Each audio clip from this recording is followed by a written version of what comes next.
বড় অবতার ভাই, বড় অবতার, পতিতের বিলাবল প্রেমের ভান্ডার।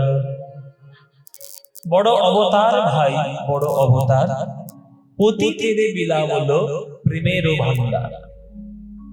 যারা অধম, যারা পতিত, সমাজে যাদের মান ছিল না, মহাপ্রভু তাদেরকে মান ফিরিয়ে দিয়েছেন হরিনাম সংকীর্তনের মাধ্যমে। জাত পাত ধর্ম বর্ণ উঁচু নিচু ছোট বড় কাউকে তিনি মানেননি, সবাইকে সমানভাবে প্রেম বিতরণ করেছেন। কেননা প্রেম ঈশ্বরের প্রেম, সবার সেই প্রেম গ্রহণ করার সমান অধিকার। সেই প্রেমকে যদি আমরা হৃদয় দিয়ে গ্রহণ করতে না পারি, তাহলে জগতে মানব রূপে জন্ম নিয়ে কোনো কাজ হলো না। তাই পতিতের লীলা বলো প্রেমের ভান্ডার। অধমকে পতিতকে উদ্ধার করেছে আমার মহাপ্রভু। এমন অবতার আর কি বাংলায় কখনো হবে?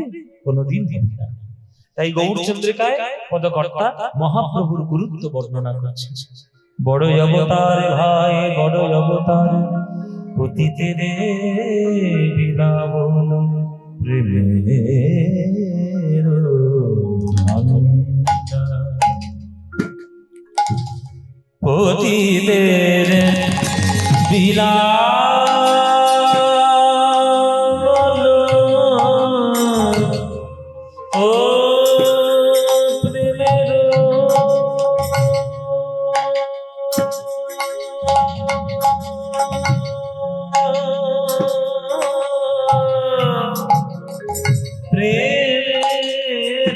ভান্ডার ভান্ডার।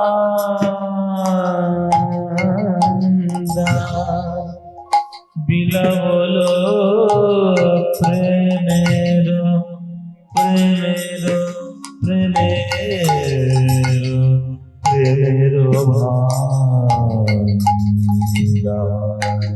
লীলা বলো লীলা প্রেমের ভান্ডার। পতিতের লীলা বলো প্রেমের ভান্ডার। প্রেমের প্রেমের প্রেমের ভান্ডার। প্রেমের ভান্ডার।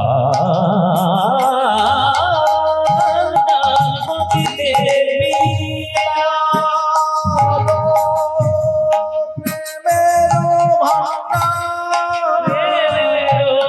প্রেমের প্রেমের ভান্ডার।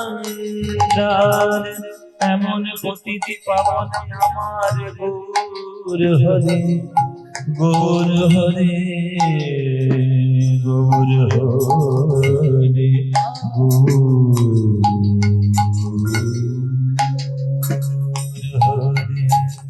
সা নে নে পা গা মা পা নি সা পা গা মা পা গা মা পা নি পানি গা নি ধা পা মা গা মা গা মা পা নি সা পা মা রে সা নি সা নি ধা পা গা মা পা নি সা গা মা পা নি সা গা মা পা নি সা। পতিতের লীলা প্রেমের ভান্ডার। পতিতের লীলা বলো প্রেমের ভান্ডার।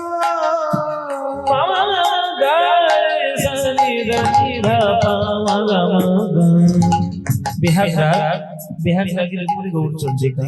বেহাগ যদি না হয় রাজে, বসন্ত যদি না আসে, এই আসরে মন তুমি থাকো বন্ধু আমার পাশে।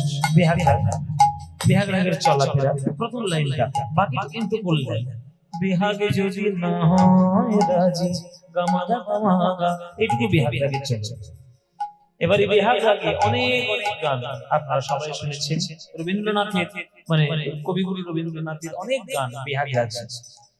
কেমন অনেক যে গান, মহারাজ একই সাজে এলে হৃদয় পুর মাঝে, চরণ তলে কোটি শশী সূর্যরে লাজে। ওই গানটা মহারাজ বিহারি লাগের গান। আরো অনেক আছে। আজি গোধূলি লগনে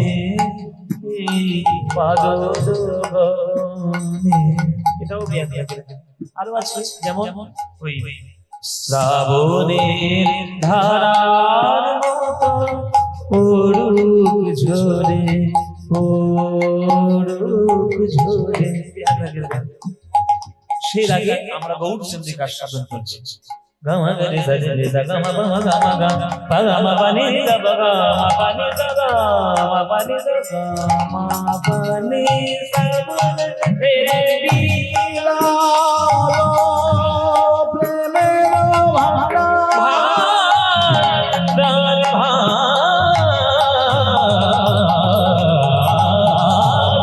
রে দিলা প্রেমের ভাঙা যোগী বাসিস। ওই দয়ালে গৌর হরি এসেছিলেন বলে সোনার বাংলায়, হরিনাম ছাড়া কোনো গতি নাই। আর সেই হরিনাম নিতে গিয়ে ওগো কলিজীব তোমাদের কোনো ভয় নাই, ভয় নাই, ভয় আর কোনো ভয় নাই, ভয় নাই, ভয় না। কলিযুগ হতে তোমাদের ভয় নাই, ভয় নাই, কলিযুগ হতে তোমাদের ভয় নাই, ভয় না। অজ্ঞানাধার দূর করিতে ভয় নাই, ভয় না। অজ্ঞানাধার দূর করিতে ভয় নাই, ভয় না।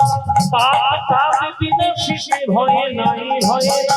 পাপ তাপ বিনাশিতে ভয় নাই, ভয় না।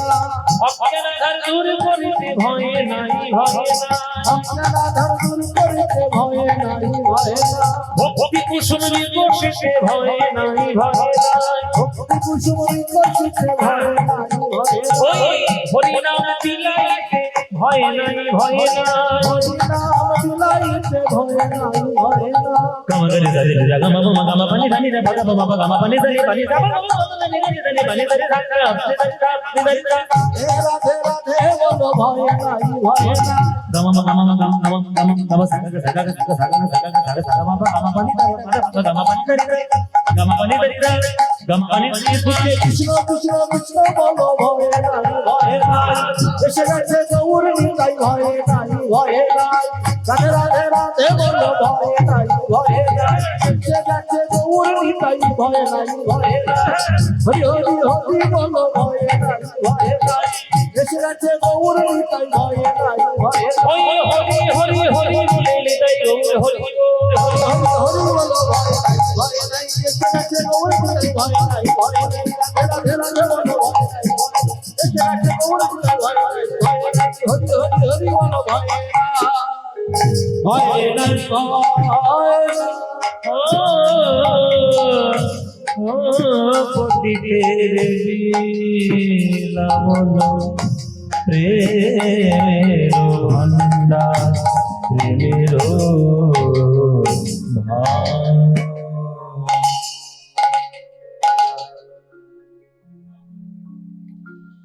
चेतो दर्पण मार्जन भव महा दावाग्नि निर्वापनम् श्रेय कैरव चंद्रिका वितरणम् विद्यावधो जीवनम् आनन्दाङ्गो धिवर्धन प्रतिपदम् पूर्णामृत स्वादनम् सर्वात्मा स्नपन पदम विजयते श्री कृष्ण संकीर्तन।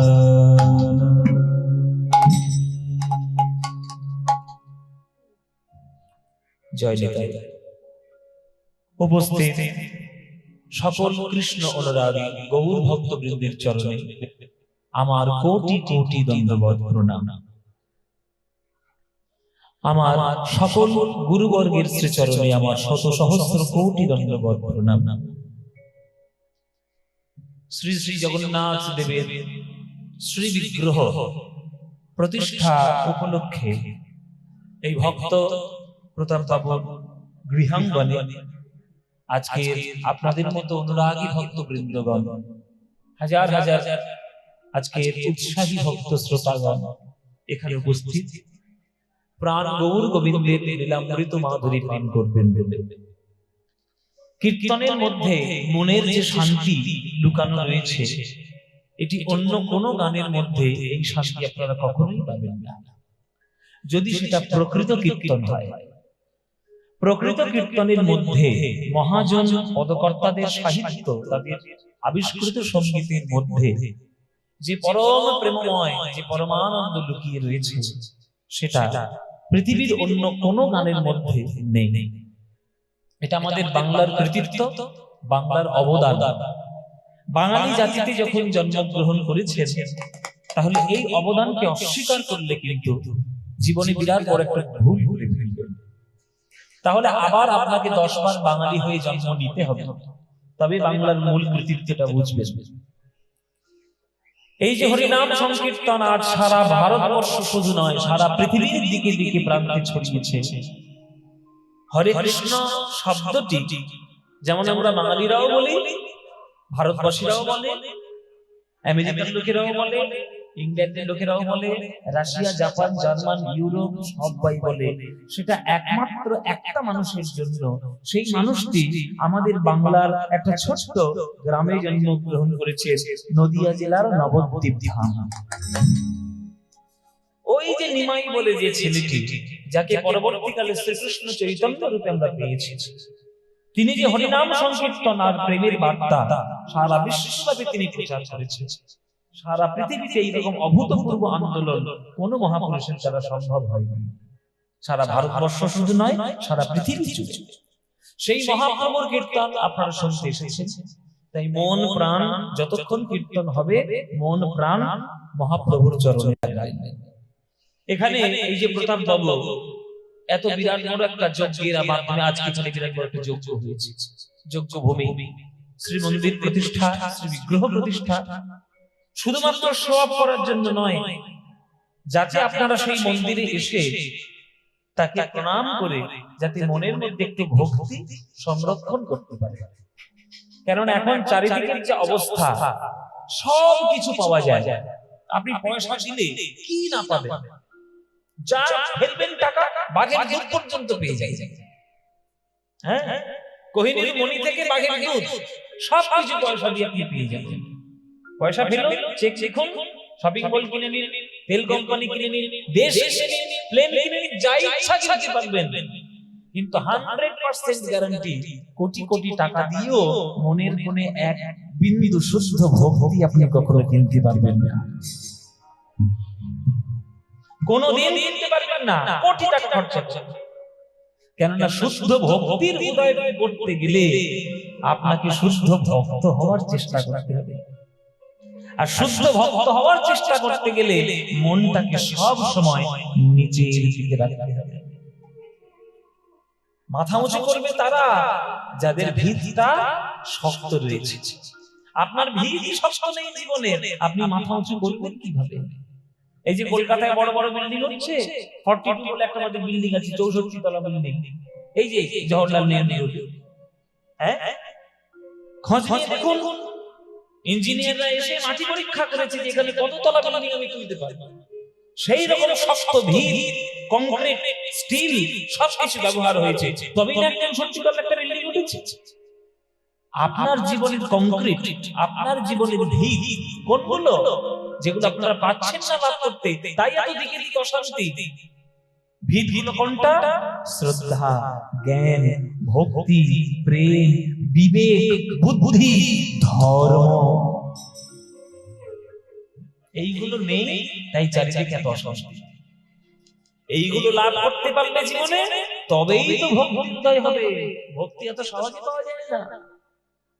চৈতন্য চরিতামৃতে বলেছে যে যদি কোনো ভাগে কোনো জীবের শ্রদ্ধা যদি হয়, ভক্তি কোথায় দেখুন বাবা, যদি কোনো ভাগে কোনো জীবের শ্রদ্ধা যদি হয়, তবে সেই জীব সাধু সঙ্গ যে করে, সাধু সঙ্গ হইতে হয় শ্রবণ কীর্তন, শ্রবণ কীর্তন হইতে হয় অনর্থ নিবর্তন, অনর্থ নিবৃত্তি হইতে ভক্তি নিষ্ঠা হয়। এই এতক্ষণে ভক্তি এলো। তাহলে কটা সিঁড়ি মারিয়ে তবে ভক্তির দিকে যেতে হয়। এই সিঁড়িগুলো না করলে হবে? প্রথমে শ্রদ্ধা লাভ করতে হবে, তারপর সাধু সঙ্গ করতে হবে, নাম সংকীর্তন শ্রবণ করতে হবে, একটু হৃদয়ের মধ্যে নিষ্ঠা নিতে হবে, তবেই না আপনার মনের মধ্যে থেকে পাপগুলো দূর হবে, তবেই না আপনি ভক্তির সন্ধান পাবেন। এত সহজে পাওয়া যায় না। ওই যে বললাম, পৃথিবীতে টাকা দিয়ে সব কিছু কিনতে পারবেন, শুদ্ধ ভক্তির এক বিন্দুও কিনতে পারবেন না। সেইটার জন্য মাথা নিচু করতে হবে। মাথা নিচু করো, মাথা নিচু করে শ্রদ্ধা না নিলে কখনো সেই ভক্তি শ্রদ্ধা পাওয়া যায় না। ওই জন্যই কবিগুরু রবীন্দ্রনাথের গীতাঞ্জলি একবারে প্রথম গান, যেমন মাথাটা নিচু করে দাও হে প্রভু তোমার চরণ ধুলার তলে। আমার মাথা নত করে দাও হে তোমার চরণ ধুলার পাদে, মাথা নত করে দাও হে তোমার চরণ ধুলার পাদে, সকল অহংকার হে আমার ডুবাও চোখের জলে, আমার মাথা নত করে দাও হে তোমার চরণ ধুলার মাথা নত করে দাও হে তোমার চরণ ধুলার তলে। ও মায়েরা, চরণের ধুলো চরণের কোথায় থাকে? গন্ডগোল করবেন না। আসলে এসছি, যতক্ষণ গান গাইছি আমার কথা বলবো, শুনিয়ে চলে যাব সময় মতো। শুনতে পারলে আপনাদের লাভ, না শুনতে পারলে সময় নষ্ট, আর কিছু না। বলুন, চরণের ধুলো চরণের কোথায় থাকে? কোথায় থাকে? পায়ের ধুলোটা পায়ের তলায় থাকে। তাহলে ভগবান যখন পৃথিবীতে নেমে এসে লীলা করেছে, তাহলে ভগবানের পায়ের তলায় ধুলো লেগেছে।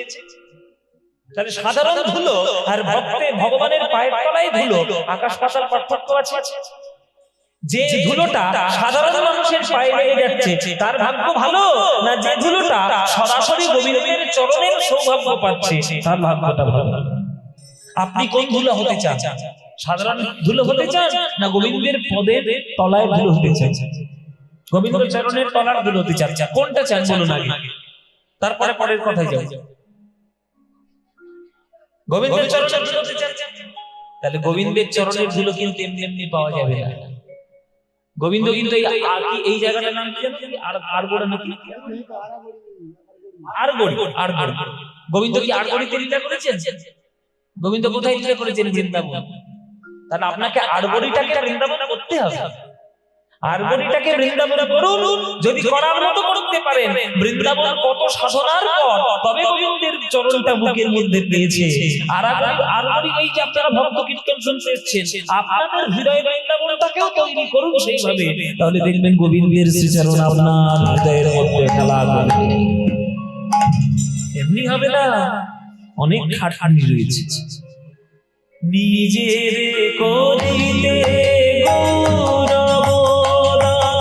নিজের বলি করি অপমান, নিজের করিতে গৌরব, নিজেকে বলি করি অপমান, নিজের করিতে গৌরব, নিজের বলি করি অপমান, নিজের করিতে গৌরব, নিজেকে বলি করি অপমান, আপনারে শুধু ঘেরিয়া ঘুরে মরি বলে বলে,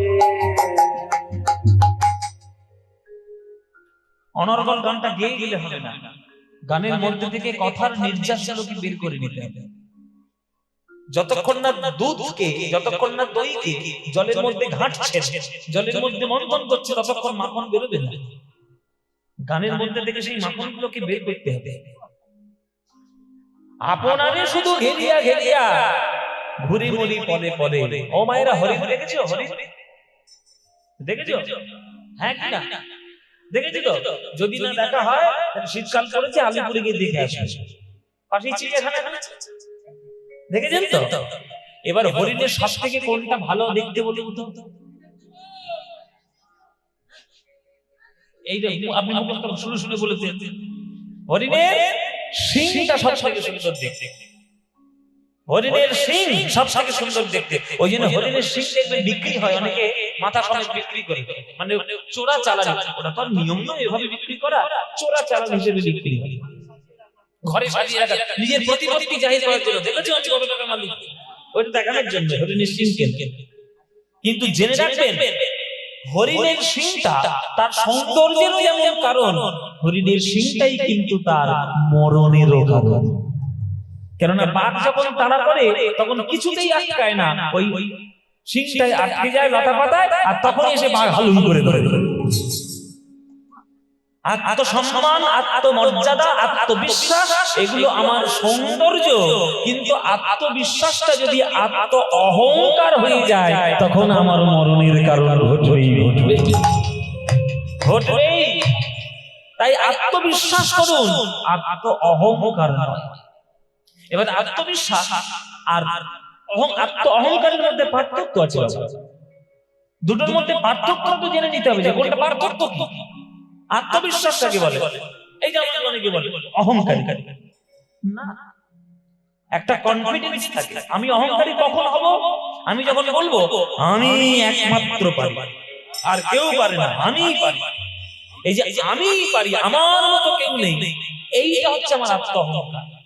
আর আত্মবিশ্বাস কি? আমি পারি, আমি পারি, ও পারে, রাম পারে, শ্যাম পারে, আমি যেমন পারি ওরাও পারে, এটা আমার আত্মবিশ্বাস। ও যেমন পারে আমিও পারি, কিন্তু কেবলমাত্র আমি পারি এইটা আত্ম অহংকার। এই যে সূক্ষ্ম পার্থক্য, এটা বুঝে নিতে পারলেই তাহলে আত্ম অহংকারটা আর কখনো আসবে না। তাই হরিণের মতো অবস্থা হবে যদি শিংটা আপনি মরণের কাজে লাগিয়ে দেন। হ্যাঁ, আপনারে শুধু ঘেরিয়া ঘেরিয়া ঘুরে মরি পদে পদে, আমার পাঠানো তো করে দাও হে তোমার চরণ ধুলানো তলে। হরি বল, হরি হরি।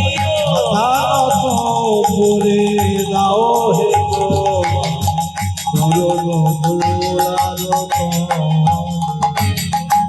আমারে না যেন করি প্রচার আমার আপন কাজে, তোমার ইচ্ছা করো হে পূর্ণ আমার জীবন মাঝে। সবার ভাগ্যে সব হয় না বাবা। ঈশ্বরের করুণা ছাড়া আপনি কোনো কিছু করার ক্ষমতা আপনার নেই। একটা বিরাট বড় এনার্জি আমাদের বিশ্ব ব্রহ্মাণ্ডটাকে চালাচ্ছে। কে দিল? কে আমাদের শ্বাস নিতে শেখালো? কে আমাদের খেতে শেখালো? কে আমাদের মাথার মধ্যে বুদ্ধি দিল? কে ওই সূর্যটাকে বললো পৃথিবীটাকে নিয়ে সঙ্গে চল? কে পৃথিবীকে বললো সূর্যের চারিদিকে ঘুরে যা? কে বললো তোমরা একটা মিল্কি ওয়ের মধ্যে ঘোরাফেরা করো? এই সমস্ত কিছু কোনো না কিছু কোন একটা এনার্জি থেকে সেটা আসছে। এই ভগবানের অস্তিত্বকে যারা অস্বীকার করে তারা নিজেদের শুধু অহংকার জাহির করে। কারোর না কারোর কাছে আপনাকে অস্তিত্ব স্বীকার করতে হবে। আপনি এমনি এমনি আকাশ থেকে উড়ে এসে পড়েন। পৃথিবীতে আমাদের মানব জাতির সঞ্চার হয়েছে, বুদ্ধি হয়েছে, জ্ঞান হয়েছে, এমনি এমনি হয়নি। কেউ না কেউ আপনাকে করিয়েছে। কেউ না কেউটাকে ওনাই হরি কৃষ্ণ। সেই ঈশ্বরকে আপনি যে রূপে ভালোবাসবেন সেই ঈশ্বর সেরূপেই আপনাকে দেখা দেবে। কৃষ্ণ গীতায় বলেছে এই যথা মান প্রবদ্যন্তে তাং তথৈব ভজাম্যহম মম বর্তান বর্তন্তে মনুষ্যা পার্থ সর্বস্ব। যে আমায় যেমন ভাবে ভালোবাসবে আমি তাকে তেমন ভাবেই ভালোবাসব। আমি হলাম জলের মতো, বাটিতে রাখলে বাটি হয়ে যাব, গ্লাসে রাখলে গ্লাস হয়ে যাব, সমুদ্রে রাখলে সমুদ্র হয়ে যাব, আবার ছোট ছোট একটা কৌটোর মধ্যে রাখলে সে কৌটোর জল হয়ে যাবে। ভগবান তো জলের মতো। জল যেমন কোনো আকার নাই, যেমন আকারে রাখবেন তেমনই রূপ ধরবে, তেমনি ভগবান হচ্ছে জলের মতো। তুমি নিরাকার বললে ভগবান নিরাকার, তুমি সাকার বললে ভগবান সাকার। তুমি যেমন চাইবে, শুধু শ্রদ্ধা ভক্তি যদি পূর্ণ মাত্রায় থাকে, তাহলে ভগবানকে যেমন ইচ্ছা তুমি তেমন ভাবে হৃদয়ের মধ্যে ধারণ করতে পারবে। ওই জন্য দেখো জগন্নাথের হাত নেই, হাত আছে? জগন্নাথের হাত আছে? হাতটা মাঝখান থেকে তিনি বুঝিয়ে দিয়েছেন যে আমি সাকারও যেমন বটে তেমন নিরাকারও বটে, আমি পূর্ণ যেমন বটে আমি অপূর্ণ তেমনি বটে। অর্থ পূর্ণ, সাকার, নিরাকার প্রত্যক্ষ প্রমাণ জগন্নাথের মূর্তিতে। শুধু মূর্তি দেখলে হবে? তার ভিতরে দর্শনটাকে বুঝতে হবে, নইলে হবে না। তাই আপনি যা করছেন সবই ঈশ্বরের করুণায় করছেন। তাই ঈশ্বরকে মেনে নিজের মাথাটা নিচু করে চলার চেষ্টা করুন।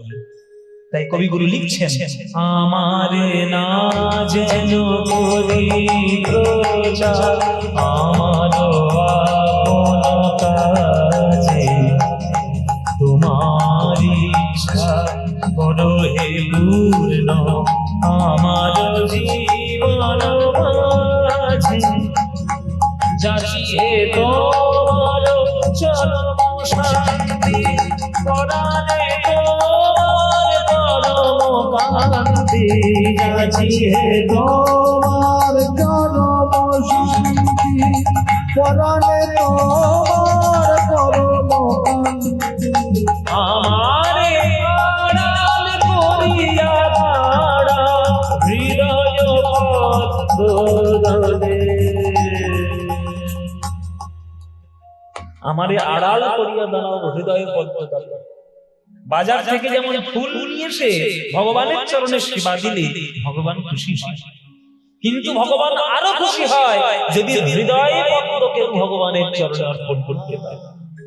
হৃদয় পদ্মটি আমি কামনা বাসনা, কাম ক্রোধ লোভ মোহ মদ মাৎসর্য, ধন সম্পত্তি, টাকা পয়সা, লোভ তৃষ্ণা, এগুলো আমি কিচ্ছু চাইছি না প্রভু।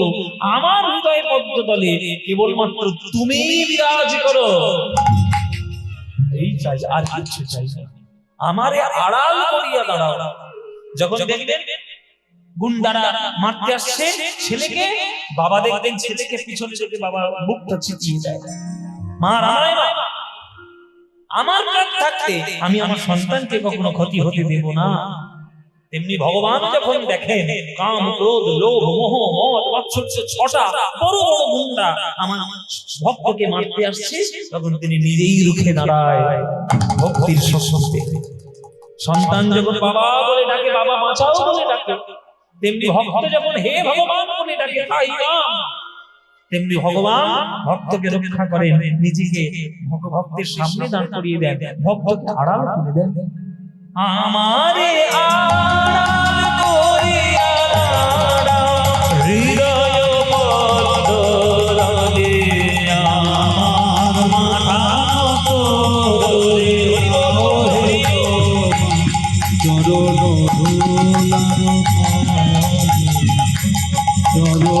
ধুলার তলে, চরণ ধুলার তলে।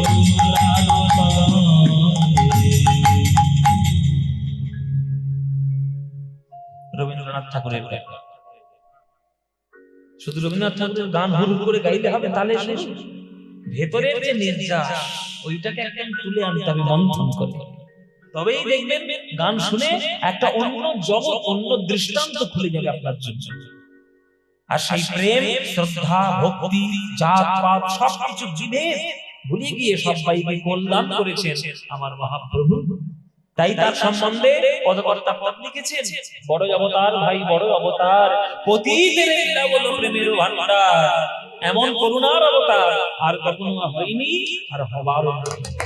বড় অপরূপ ভাই রে, বড় অপরূপ ভাই রে, আমার গোরা চাঁদের মিনারে, বড় অপরূপ ভাই রে, আমার গোরাচারের লীলা রে রাজা হইয়া কাঁধে করে বৈষ্ণবের ঝোলা রে রাজা হইয়া কাঁধে করে বৈষ্ণবের ঝোলা। গৌরাঙ্গ করুণার কথা কহিতে না পারি রে গৌরাঙ্গ করুণার কথা কহিতে না পারি সংকীর্তন মাঝে মাঝে আমার ফুলের গৌহারি রে সংকীর্তন মাঝে আছে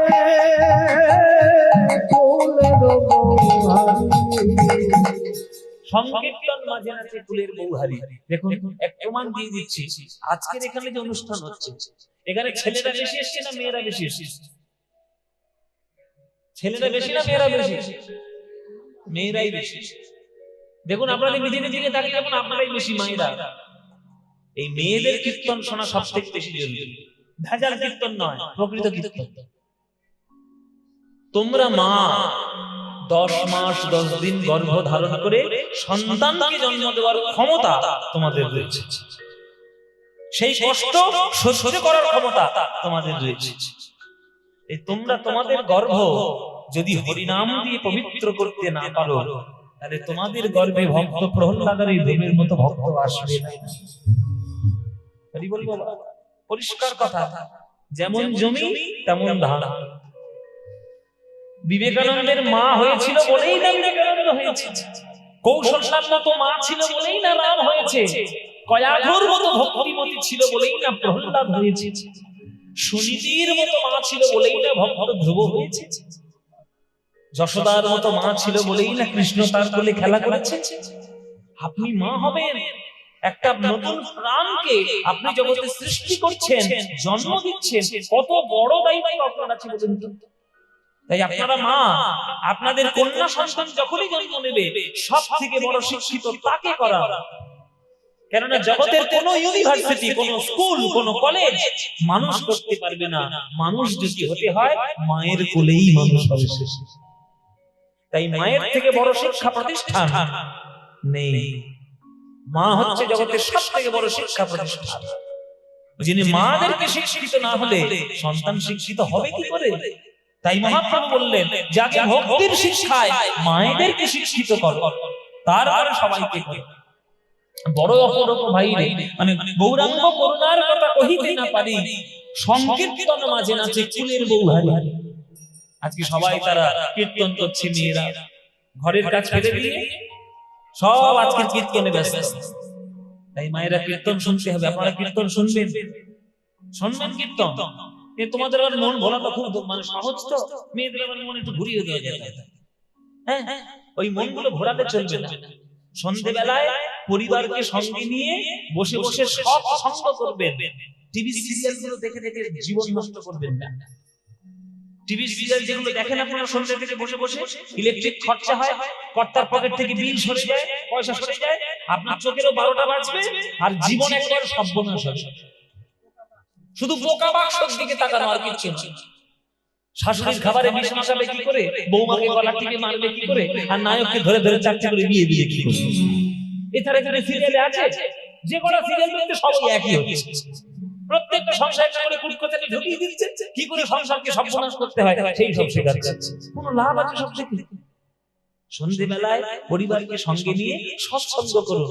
পড়াশোনা জানেন তো, গীতা পড়ুন, ভাগবত পড়ুন, রামায়ণ পড়ুন, রবীন্দ্রনাথ ঠাকুরের গল্প পড়ুন, শরৎচন্দ্রের, আপনাদের হাওড়া শরৎচন্দ্রের গল্প পড়ুন, সৎসঙ্গ করুন, দেখবেন জীবন উন্নত হবে। সংকীর্তন মাঝে নাচে ফুলের গৌহারি, যবনেও নাচে রায়, আর বলে হরিনাম হরিনাম রে, যবনেও নাচে রায়, বলে হরিনাম, যবনেও নাচে রায়, আর বলে হরিনাম রে, যবনেও নাচে গায় বলে হরি নাম রে হেন অবতারে সে বঞ্চিত বলরাম গো। হেন অবতারে সে বঞ্চিত বলরাম যবনেও নাচে গায়ে বলে হরিনাম। আগে মানুষ হওয়ার চেষ্টা করুন, তারপরে জাতপাত বিচার করবেন। চণ্ডীদাস ঠাকুর আজ থেকে শত শত বছর আগে লিখে গেছেন তার কবিতা। শুনো রে মানুষ ভাই, সবার উপরে মানুষ সত্য, তাহার উপরে নয়। যে ধর্মে মানুষ শিক্ষা দেওয়া হয় না, মনুষ্যত্বের শিক্ষা দেওয়া হয় না, সেই ধর্মটা আমি ধর্ম বলে মনেই করি। ধর্ম মানে হচ্ছে মনুষ্যত্ব। মানুষের কাছে মনুষ্যত্ব হচ্ছে তার ধর্ম। জেনে রাখুন, জলের ধর্ম তরল হওয়া, বায়ুর ধর্ম শীতল হওয়া, পাথরের ধর্ম কঠিন হওয়া, পশুর ধর্ম পশুত্ব ধারণ করে রাখা, তেমনি মানুষের ধর্ম মনুষ্যত্ব ধারণ করা। আপনি মানুষই হলেন না, দাড়ি রেখেও লাভ নেই, শিখা রেখেও লাভ নেই, কিছুই লাভ হবে না। আগে মানুষ হন। সাজা ভক্তের থেকে ভেতরটা ভক্ত আগে করুন। আপনার গলায় কটা তুলসীর মালা, আপনার গলায় কটা রুদ্রাক্ষের মালা কেউ দেখতে আসবে না। আপনার আচরণ, আপনার ব্যবহার, আপনার শিক্ষা, আপনার ভক্তি, সেটা দিয়েই বিচার করা হবে আপনাকে। রামকৃষ্ণ ঠাকুর কটা তুলসীর মালা ছিল, কটা রুদ্রাক্ষের মালা ছিল তার গলায়? দেখেন কোন একটা ছবিতে রুদ্রাক্ষের মালা পরে রামকৃষ্ণ বসে আছে, দেখাতে পারবেন? তাহলে কি আপনি সাজা বৈষ্ণবের পিছনে ঘুরছেন? আপনার গলায় মালা কই, আমার গলায় মালা কই, আপনি দেখে কি করবেন? হ্যাঁ, রুদ্রাক্ষের মালা নিয়ে ঘুরছি বলে আপনি বৈষ্ণব হয়েছে, রুদ্রাক্ষ মালা, এই তো বৈষ্ণব সবথেকে বড় মালা। আরে শিব থেকে, শিবের থেকে বড় বৈষ্ণব কে আছে? তারই আশীর্বাদে মালা দিয়েছি। ভেতরে আমার গলায় তুলসীর মালা আছে কি না আছে আপনার দেখে কি দরকার? ভক্ত হন, সমালোচক হবেন না। সারদা মা বলেছেন যে অপরের দোষ দেখার আগে নিজের দোষটা দেখে নাও। আমরা শুধু অপরের দোষ দেখতে যাই, নিজের কি কটা দোষ রয়েছে সেটা দেখি না কখনো। তাই জগতে অশান্তি। তাই যখন যারা ইসলাম ধর্মের উপাসক, যারা খ্রিস্টান ধর্মের উপাসক, যে ধর্ম ভারতবর্ষের পরিমণ্ডলে জন্ম নেয়নি, আমরা তাদেরকে যবন বলি। কিন্তু মহাপ্রভু কাউকে অসম্মান করেন। চাঁদ কাজীকেও যেমন সম্মান দিয়েছেন, হরিদাসকেও নিজের দলে নিয়েছেন, আকবর নামক এক কবি ছিলেন যিনি পদকর্তাকে পদ বলেও লিখেছেন। আবার আমাদের এই আধুনিক যুগে কাজী নজরুল ইসলামের মতো মুসলমান এসেও কৃষ্ণের জন্য গান লিখেছেন। বলুন বাবা, এর থেকে বড় সম্প্রীতি আর হবে কখনো? এই মহাপ্রভুকে যে না চিনবে সে কিচ্ছু চিনবে না। না ধর্ম চিনবে, না মনুষ্যত্ব চিনবে, না সমাজ চিনবে, চিনবে না। যবনেও নাচে গায় আরে বলে হরি নাম রে, যবনেও নাচে গায় বলে হরি নাম রে হেন অবতারে সে বঞ্চিত বলরাম রে। হেন অবতারে সে বঞ্চিত বলরাম বলরাম দাস কি বলে, ওগো এবারে আমি বঞ্চিত হলাম, এবারে আমি বঞ্চিত হলাম। এমন করুণার সিন্ধু অবতারে, ওগো এবারে আমি বঞ্চিত হলাম। এমন করুণা সিন্ধু অবতারে এবার আমি বঞ্চিত হলাম। এমন করুণার সিন্ধু অবতারে, যে হাতে ধরে পায়ে পড়ে করুণা সিন্ধু অবতার। একবার হরি হরি হরি বলো, করুণা সিন্ধু অবতারে হরি হরি হরি বলো, করুণা সিন্ধু অবতারে ওগো এবার আমি বঞ্চিত হলাম। হেন অবতারে সে বঞ্চিত বলরাম রে।